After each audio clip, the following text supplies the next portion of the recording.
Yesterday, we started to read the introduction of chapter 9, Shining the Light of Wisdom. We started to explore the word Panya, wisdom, and then we tackled about the crazy wisdom, and then we stopped reading at the three-tier structure of the Buddhist training: moral discipline, concentration, and wisdom.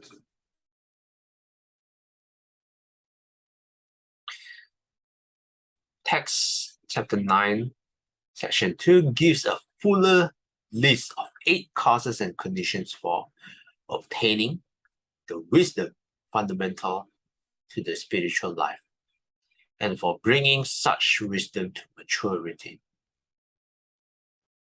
Of particular interest is the 5th condition, which not only emphasizes the contribution that study of the Dharma makes to the development of wisdom, but also prescribes a sequential program of education.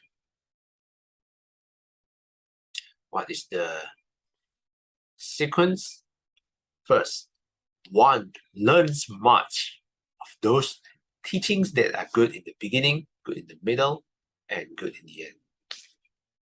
Then one memorizes them, then recites them aloud, and then investigates them with the mind, and finally penetrates them well by feel.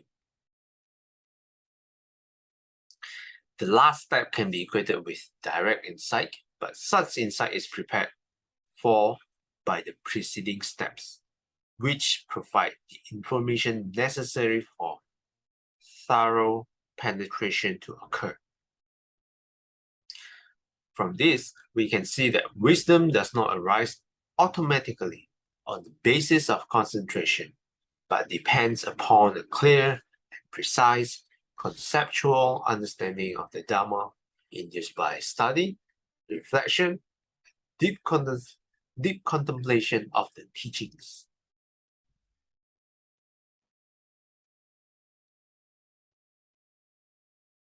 Okay, so these are the 5 steps. Let me highlight one by one. First, one learns much of the teachings. The first one. Second, one memorizes them. After them, recites them aloud. Next, the 4th one, investigates them with the mind.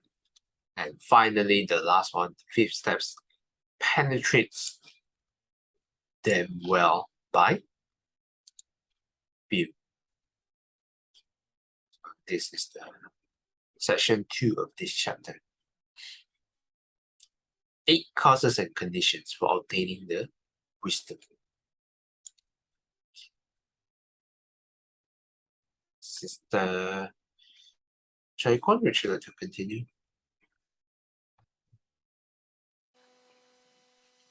As a factor of the Noble Eightfold Path, wisdom is known as right view, Samadhi. Text 9, section 3, a slightly abridged version of the Samadhi Sutta, the Discourse on Right View, Majjhima Nikaya 9, gave an excellent overview of the soil of wisdom.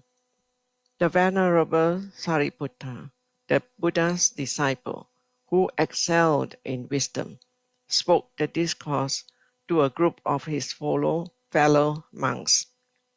Since ancient times, the text has served as a primer of Buddhist studies in the monasteries of Southern Asia. According to the classical commentary on this sutta, right view is twofold: conceptual right view, a clear intellectual grasp of the Dhamma, and experiential right view, the wisdom that directly penetrates the Dhamma. Conceptual right view, called right view in conformity with the truth, Saccanu Lomika Samadhi, is a correct understanding of the Dhamma arrived at by studying and examining the Buddha's teachings in depth. Such understanding though conceptual rather than experiential, is by no means dry and sterile. When rooted in faith in the Buddha's enlightenment and driven by a strong determination to realize the truth of the Dharma, it serves as the germ from which experiential right view evolves and thus becomes a critical step in the growth of wisdom. Thank you. Thanks, Sister Choi Kwan.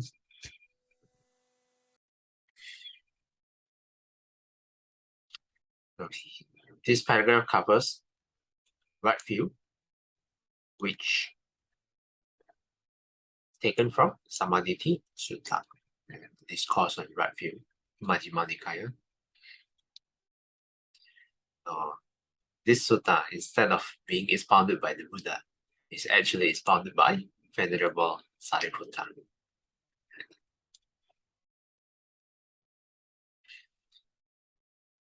Okay, so this one also has been covered extensively, the right view, in the previous book, The Noble Eightfold Path.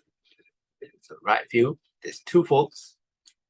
Like, first one is conceptual right view, and the second one, experiential right view. Conceptual is a clear intellectual grasp, but experiential is the wisdom that directly penetrates the Dharma. Okay, Sister Saikyam, would you like to continue? Experiential right view is the realization of the truth of the Dharma, above all, of the Four Noble Truths, in one's own immediate experience. For this reason, it is called right view that penetrates the truth, Sacha Pativeda Samadhi. To arrive at direct penetration, one begins with correct conceptual understanding of the teaching and, by practice, transforms this understanding into direct perception. If conceptual right view is compared to a hand that grasps the truth with the aid of concepts, then experiential right view might be compared to an eye.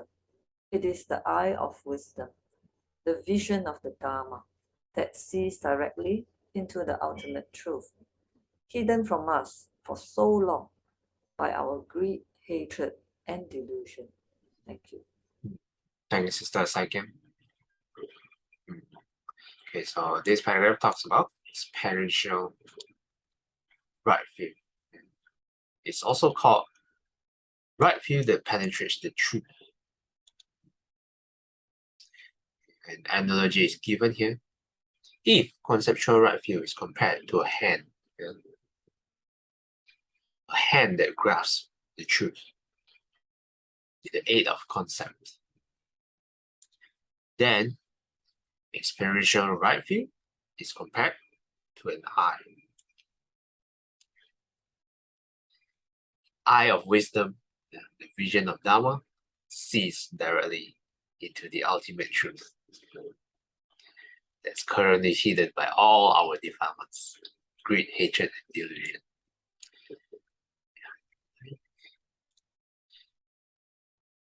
Okay, this is a pretty long one, Sister Shirley. Would you like to read? The discourse on right view is intended to elucidate the principles that should be comprehended by conceptual right view and penetrated by experiential right view.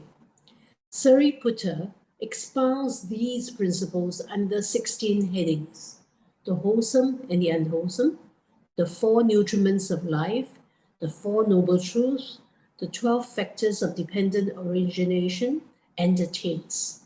It should be noted that from the second section to the end of the sutra, he frames all his expositions in accordance with the same pattern, a pattern that reveals the principle of conditionality to be the scaffolding for the entire teaching.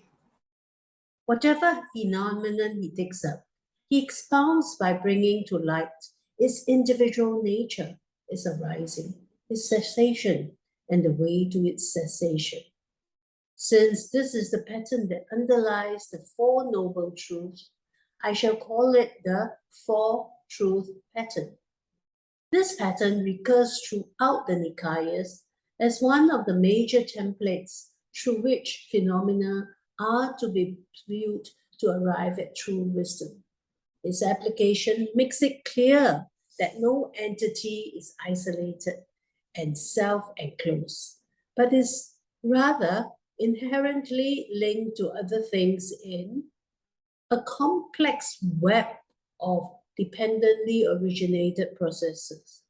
The key to liberation lies in understanding the causes that sustain this web and bringing them to an end within oneself. This is won by practicing the Noble Eightfold Path, the way to extinguish those causes. Thanks, Sister Shomi. Okay, so this paragraph talks about the discourse on right view in much more detailed manner. So this discourse intends to elucidate the principles both by conceptual right view and spiritual right view. Then Sariputta expounds these principles under 16 headings. All of this, let me highlight. So I wonder, why is this 16? Because the counts doesn't match. Maybe we'll take a look again later. I counted before. So 12 factors uh-huh. of dependent origination. Okay. And the 13th one is wholesome and unwholesome. 14 is the four nutriment of life. 15 is the Four Noble Truth. And the 16 is the cleanse. Okay. So we count 12 and the rest is count 1, 1, 1. Yes. Okay. Thanks, Sister Zakia, for counting for us. And then Venerable Sariputta always use the fourth truth pattern, which we will take a look again in the sutta. And Bhikkhu Bodhi here explains it in a modern English manner.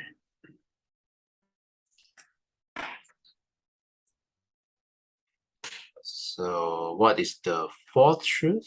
It's pounced by bringing to light, firstly, is individual nature, the first pattern, the first truth pattern.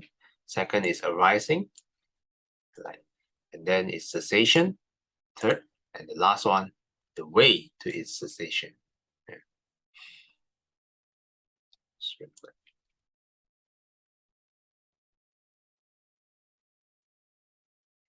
And then finally, it brings back all the way again to practicing the Noble Eightfold Path, the way to extinguish those causes. What causes? The causes that sustain this web, bringing them to an end within oneself. What web? A web of dependently originated process that keeps fueling us to wander in samsara. Sister Billy, would you like to continue?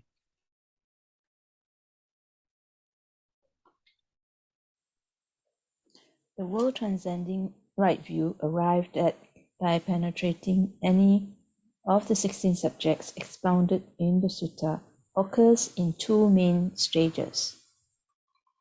The first stage is the right view of the trainee, Sekha, the disciple who has entered irreversibly upon the path to liberation, but has not yet reached its end. This stage is indicated by the words that open each section. One who has perfect confidence in the Dharma and has arrived at this true Dharma. These words signify right view as a vision of true principles, an insight that has initiated a radical transformation in the disciple, but has not yet reached completion. The second stage is the world transcending right view of the Arahant, described by the closing words of each section. These words indicate that the disciple has used right view to eradicate the remaining defilements and has attained complete emancipation. Okay, thanks, Sister Thank B. you.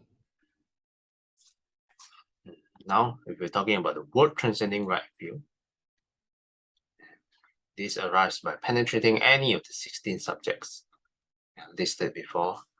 It's founded in the sutta, occurs in two main stages. The first stages is the trainee stages, Sekha, like orange. This is where the disciple entered the stream. The stream of what?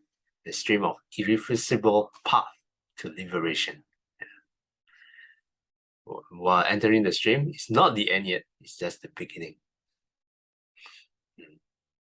What is the indication of this? The one highlighted in blue. One who has perfect confidence in the Dharma and has arrived at this true Dharma. This means our confidence is not perfect yet. If our confidence in the Dharma is perfect, then we would be a stream enterer. But good enough for now, at least to kickstart the process. Okay, and then after becoming a trainee, Sekha, one reaches the second stage, is the word transcending right view of the Arahant, finally reaching the end of the path.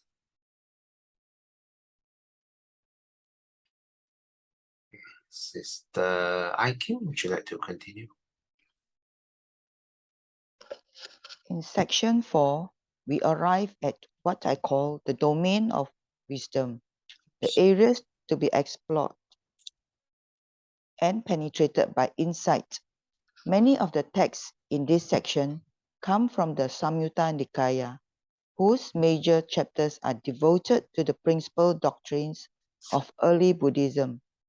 I include selections here on the 5 aggregates, the 6 sense bases, the elements in different numerical sets, dependent origination, and the 4 noble truths. As we survey these selections, we will notice certain recurrent patterns. Okay. Thanks, Sister Aikin. Now here we are exploring the domain of wisdom, which means what are the areas, what are the subjects penetrated by insight? So here, Bhikkhu Bodhi devoted a major section of this chapter to explore 5 aggregates, 6 sense bases, the elements, dependent origination, and the last one, the 4 noble truths. Okay, and Bhikkhu Bodhi mentioned that when we study these selections, these doctrines, these principal doctrines of early Buddhism, we will notice certain recurrent patterns. Yeah. What is this pattern? Yeah, we will take a look.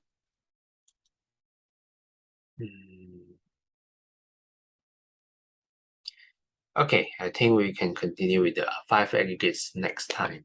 Any questions or comments? 回向应消三障诸烦，愿得智慧真明了，不愿具障即消除，世事常行菩萨道。Let's pray and great respect to the Buddha. Thanks, Brother Haji. Till we meet again, may we be guided by the Buddha, Dhamma, and the Sangha. Sadhu, sadhu, sadhu. Have a truthful Tuesday ahead. Thanks, everyone. I'll see you guys next time.